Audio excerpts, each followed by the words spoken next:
If you've ever struggled with feelings of inadequacy as a musician or perhaps a music teacher, this next video is for you. This is my story about battling imposter syndrome as a musician and a teacher. And I'll also highlight 8 ways that you can lean into your strengths and find joy in your music making journey. Creating art in itself is humbling at its very nature. Music is all about interpretation, and the way one feels, hears, and presents music can be very different from how somebody else perceives it. And yet, that's also at the root of what makes participating in the arts quite beautiful. We are also in constant states of growth, both individually and in our music journey. So our thoughts surrounding music and our abilities are always changing in different seasons. There's always someone better. That's been a theme for me, from my own playing to my own teaching. And for many years, that was crippling. It wasn't always positive for me as I wrestled deeply with a career that I adored, but finding confidence with music I shared was especially hard. I can't believe that I used to perform in recitals and at events and festivals, and I wouldn't invite anyone I knew, including family and friends, to come see me play. I somehow didn't want to waste their time, either waiting for the event to happen or even the 5 minutes that my song took. I felt like that was like a long time to ask somebody to watch me play. What changed to have me suddenly sharing my music and teaching with anyone who would listen on a public platform like YouTube? Well, in May 2012, I had a hemorrhagic stroke caused by a brain bleed condition. That bleed had me lose the use of my right hand, and when I heard classical music, especially, it felt like my brain was wobbling inside my head, and it made me feel like I was going to throw up, like literally physically nauseous. Yep, pretty worst case scenario, except I was alive. I was encouraging a team of 12 educators in our collaborative music studio at Motif Music Studios, and it ended up having 3 babies in the next 6 years to come after that date. I wasn't sure if I'd ever play with both hands again, and I also had to learn to print and write again. My writing has never returned to the, if I dare say so myself, beautiful handwriting I used to have.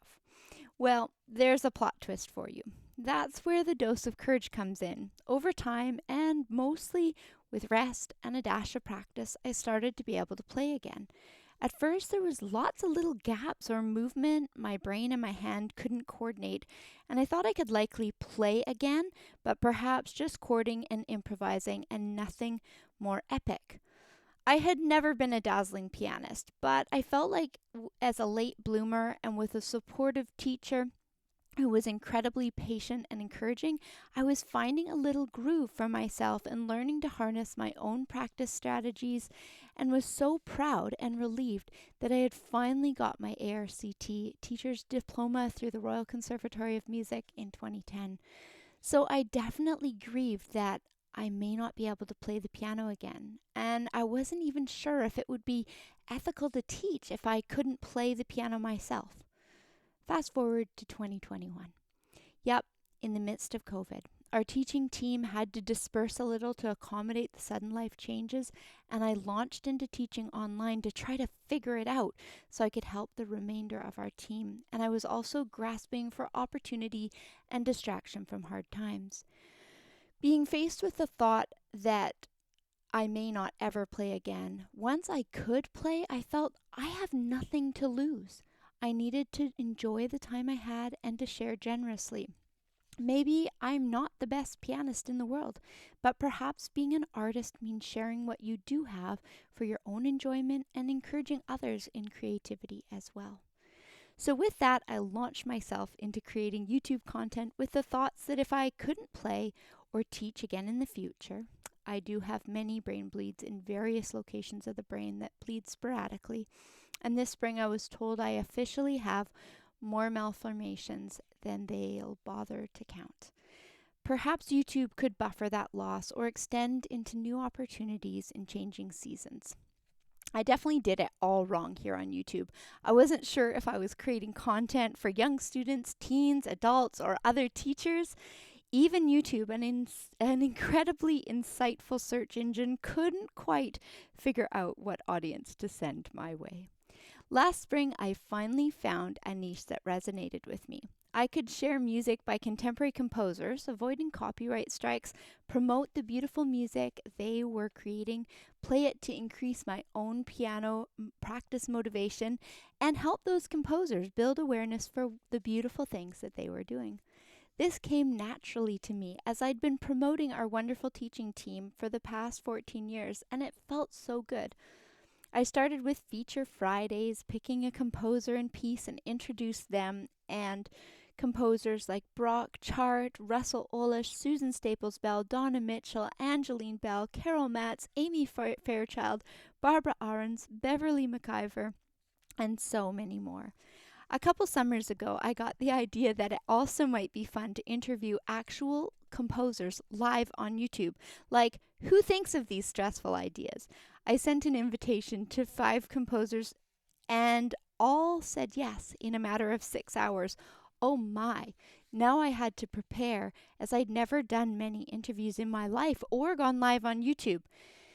Now, in the past couple years, I've interviewed many composers and creatives, including Marlena Moore, Christopher Norton, Wendy Edwards, Beardle Norton, Susan Staples Bell, Donna Mitchell, Angeline Bell, Nicole DiPaolo, and many more. I've kept the live stream schedule flexible to accommodate my health, family schedules, and teaching, but each time I've gone live, it's been full of fun. I've also started a more teacher-focused live stream with teaching and pedagogy ponders, as well as nearly 600 uploads overall. There's nothing quite like a wonderfully fun ADHD hyper-focus to fan the flames of enthusiasm and musical creativity. I hope the content that I create will be encouraging to other teachers and creatives, and I'm sure thankful for the burst of fun and community it's built for me in the process. And I hope this brings encouragement your way to share your music and teaching with boldness in life-giving ways.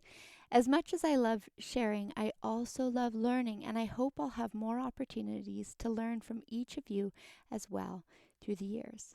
If you're comfortable, I'd love to get to know you better, so feel free to let me know in the comments what kind of music are you most drawn to if you sit down at the piano yourself. What do you think is something that's a strength of yours as a piano teacher if you're teaching music? And what's an area you'd love to improve on as a piano teacher or pianist? Here are some ways to battle imposter syndrome if it's something that you find is trying to steal your joy as a student, musician, or teacher. Lean into your strengths. In working alongside a team of music educators for the past 14 years, I've loved seeing musicians and teachers thrive when they lean into their strengths. Don't undervalue those aspects of music making where you shine.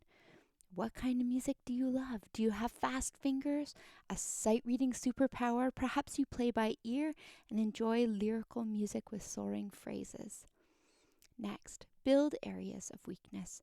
Don't let those struggle zones win. When it comes to building those areas that need some nurture, be sure to create actionable steps that can help you improve. In the past couple of years, I learned more about creating atomic habits, thanks James Clear, and created some specific ideas to music practice. I'll link that video in the description below.